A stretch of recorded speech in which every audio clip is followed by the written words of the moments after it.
Japan ने सारे G7 country को चौंका दिया, कनाडा का साथ छोड़कर और इंडिया को सपोर्ट कर कर। आप लोगों को पता होगा कि जापान अकेला लोता देश है यहाँ पर जो कि एशिया से आता है G7 के अंदर। सारे लोग बाकी यूरोप के हैं और नॉर्थ अमेरिका के हैं। अभी रिसेंटली हमारे देश के अंदर में G20 की मीटिंग हुई। उस G20 की मीटिंग में आप लोगों ने एक चीज फील की होगी कि कहीं ना कहीं रसिया का अपोज कराने की कोशिश की जा रही थी, पर इंडिया ने एक अच्छा दोस्त होने के नाते रसिया के मुद्दे को वहां से हटाकर G20 के मुद्दे को, जिन पर्टिकुलर पर्पज के लिए कही जाती है G20 की मीटिंग, उन्हीं पर फोकस देने की बात की गई। साफ साफ सेम स्टेटमेंट अभी जापान ने दे दी क्वाड की मीटिंग के अंदर में कि ये पर्टिकुलर मुद्दा जो है ये यहां पर नहीं डिस्कस होना चाहिए। ये जिस लिए क्वाड बनाया गया है उसी पर्टिकुलर पर्पज से हम लोग यहां पर इसको लेकर चलना चाहिए। तो ये कभी काफी चौंकाने वाला एक स्टेटमेंट यहां पर निकल कर आया, क्योंकि आप लोगों को पता होगा कि G7 कंट्री दुनिया भर में एक साथ में रहते हैं जब भी कोई मुद्दा होता है 99%। अभी जो रिसेंटली स्टेटमेंट निकल कर आ रही है उसमें सबसे बड़ी बात यह है यहां पर अगर ढंग से देखा जाए कि जो ट्रूडो साहब हैं वो अकेले पड़ गए हैं। इवन उनकी खुद के देश की जो मीडिया है ना वो भी यहां पर इनको अपोज करती हुई नजर आ रही है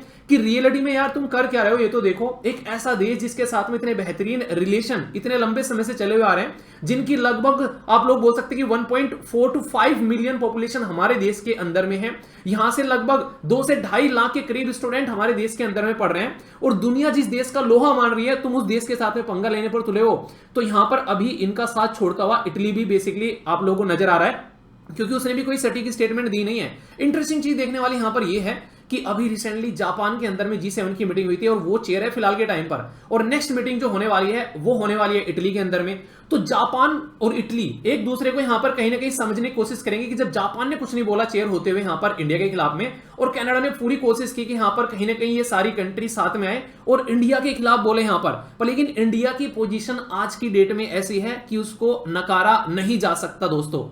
और दोस्तों जैसी आज की टाइम पे इंडिया की इकोनॉमी और जियोपॉलिटिकल पोजीशन है, तो उस पे ये डायलॉग बोलना तो बनता है कि you can love me, you can hate me, but you can't ignore me.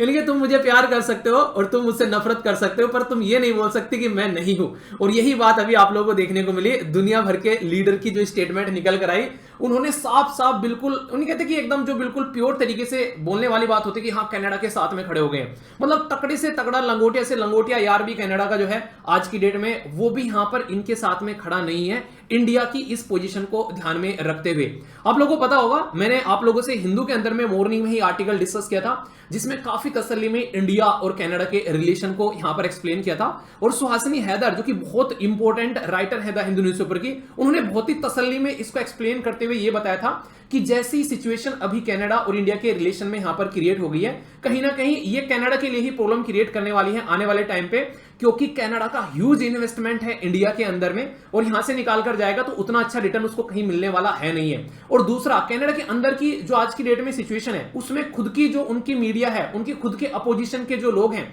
वो खुद यहां पर ट्रूडो साहब से पूछ रहे हैं कि भाई साहब अगर प्रूफ है तो बताए तो सही कि प्रूफ है कहां, आप प्रूफ रख क्यों नहीं रहे हो। और सबसे बड़ी बात यहां पर यह है कि जो I5 के बारे में भी मैंने मॉर्निंग में इस पर्टिकुलर आर्टिकल में आप लोगों से बात की थी, वो I5 मेंबर कोई भी खुलकर सामने नहीं आया।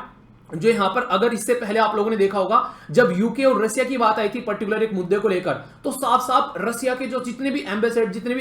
जितने डिप्लोमेट्स थे उनको सबको एक्सपेल कर दिया था अपने देश से। यहां पर किसने बेसिकली ये सारी की जारी जो I5 कंट्री है। पर लेकिन इंडिया के मुद्दे पर जब यहां पर बात आ रही है और ट्रूडो साहब सबको साथ में लाने की कोशिश कर रहे हैं, तो यहां पर कोई भी उस तरह का बयान देता हुआ नजर नहीं आ रहा है। एक बात और बता दूं मैं यहां पर, ऐसा नहीं कि इंडिया इसके लिए कंसर्न नहीं है, इंडिया नहीं एक तरीके से दुनिया को अपने एक फेवर में लेना चाह रहा है। हमारे देश के जो एक्सटर्नल अफेयर मिनिस्टर हैं एस जयशंकर साहब, वो भी जहां पर जा रहे हैं। एक तो सबसे बड़ी बात यह है कि अपना पक्ष रख रहे हैं यहां पर कि ये जैसे नहीं कनाडा ने बोला हमने सबूत दे दिया इंडिया को, तो साफ साफ बात निकल कर आई, बोल दिया इंडिया ने भी कोई सबूत हमारे पास में अब तक नहीं आया। कभी यहां पर कनाडा बोला है कि हम लोगों ने I5 को सबूत दे दिया था। अभी यूएसए के खुद के जो इनके एक सिक्योरिटी एजेंसी है, उनके खुद के जो लीडर हैं, जिनके जो हेड हैं, वो खुद सामने आकर ये बोल रहे हैं कि कल को अगर चूज करने की बात आ गई इंडिया और कनाडा के बीच में, तो इंडिया की पोजीशन को देखते हुए कहीं ना कहीं यूएसए जो है वो आप लोगों को इंडिया के साथ में खड़ा हुआ मिलेगा। तो यहां से आप लोग साफ साफ देख सकते हैं कि ये बोल सकते हैं कि ट्रूडो साहब ने फिलहाल के टाइम पर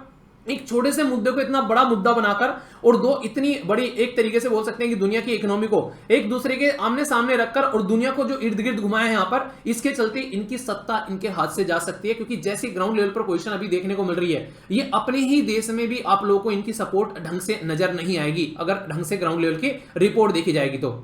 G20 की मीटिंग अभी इंडिया में कंप्लीट हुई है, बहुत ही शानदार, सबको साथ में लेकर आकर हम लोगों ने कहीं ना कहीं अफ्रीकन यूनियन को G20 के अंदर में इंक्लूड कराया। तो ये एक लीडरशिप का लोहा है दुनिया के सामने, वो भी उस टाइम पर जब दुनिया डिवाइडेड था। आप लोगों ने देखा कि रशिया और यूक्रेन के मुद्दे पर इंडिया को कितना खींचने की कोशिश की गई है, पर इंडिया अपनी जगह अपनी पोजीशन पर बिल्कुल बरकरार रहा। और इवन एस जयशंकर साहब की स्टेटमेंट देखिए आप लोगों ने उस टाइम पर, उन्होंने साफ साफ लताड़ा है, अगर बात करेंगे यूरोपियन कंट्री को, कि तुम अगर खरीदो तेल रशिया से तो सही है और हम खरीदे तो गलत है। मतलब एक तरीके से उनका दोगलापन भी सामने रखा दुनिया के इस पोजीशन पर। आप लोग देखिए, और क्वाड की मीटिंग जो अभी हमारे देश के अंदर में होने वाली है फ्यूचर में, उसमें आप लोग ध्यान से देखिएगा, यहां पर ऑस्ट्रेलिया जो है वो भी कहीं ना कहीं इस मुद्दे पर अब तक कोई ऐसा नहीं कि खुल के कनाडा के साथ में आगे कि हाँ यार हम तुम्हारे साथ में हैं, ये इन्वेस्टिगेशन वगैरह होने चाहिए। यूएसए ने थोड़ी बहुत बातें बोली है और बोलना बनता भी यार, इतना लंबा बॉर्डर शेयर करते हैं, इतनी सारी उनकी बेसिकली चीजें आपस में मिलती है। अगर यूएसए नहीं बोलेगा तो फिर कौन बोलेगा? पर लेकिन यूएसए ने भी ऐसा नहीं बोला कि भाई साहब ये कर देंगे वो कर देंगे, बोला कि इंडिया को सपोर्ट करना चाहिए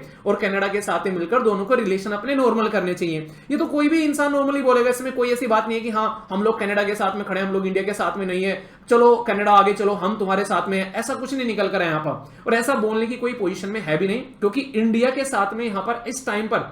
एक तरीके से अपने रिलेशन खराब करना बहुत भारी पड़ जाएगा। आज की डेट में पाकिस्तान जो है वो ऑलरेडी यूएसए के हाथ में से निकल चुका है, अफगानिस्तान में से वो छोड़कर जा चुके हैं, वहां पर आज की डेट में चाइना का लगभग कब्जा हो ही चुका है, पाकिस्तान चाइना की गोद में बैठा ही है। इंडिया एक ऐसी पोजीशन है, लुक्रेटिव पोजीशन आज की डेट में आप लोग बोल सकते हैं, जो कि इकोनॉमिक पॉइंट ऑफ व्यू से, पॉलिटिकल पॉइंट ऑफ व्यू से, और आज की डेट में चाइना को डील करने के पॉइंट ऑफ व्यू से भी यूएसए के लिए बहुत इंपॉर्टेंट है। आप लोग खुद देखें, यहां पर फिलहाल के टाइम पर G20 मीटिंग में जो अनाउंसमेंट किए गए उनमें ज्यादा से ज्यादा चीजें आप लोगों को देखने को मिलेगी कि कहीं ना कहीं हमारे देश के साथ में खड़ा हुआ यूएसए आप लोगों को मिला। तो इससे क्या समझ में आता है कि चाइना को टैकल करने के लिए वो यूएसए जो कि आज की डेट में कहीं ना कहीं यूक्रेन की वॉर पर फोकस देने के लिए अफगानिस्तान को छोड़ के चला गया, इसी के साथ में चाइना पर फोकस देने के लिए आज की डेट में वो और दूसरे रीजन से यहां पर अपना जो पल्ला झाड़ता हुआ नजर आया, खासकर मिडिल ईस्ट से अगर आप लोग बात करें, तो वो आज की डेट में इस मुकाम पर, इस पोजीशन पर इंडिया के साथ में अपने रिलेशन खराब नहीं करेगा। और इंडिया ने भी नहले पर दहला मार दिया। अभी आप लोगों ने देखा जो बाइडेन साहब को अपने 26 जनवरी यानी कि गणतंत्र दिवस में इनवाइट कर लिया,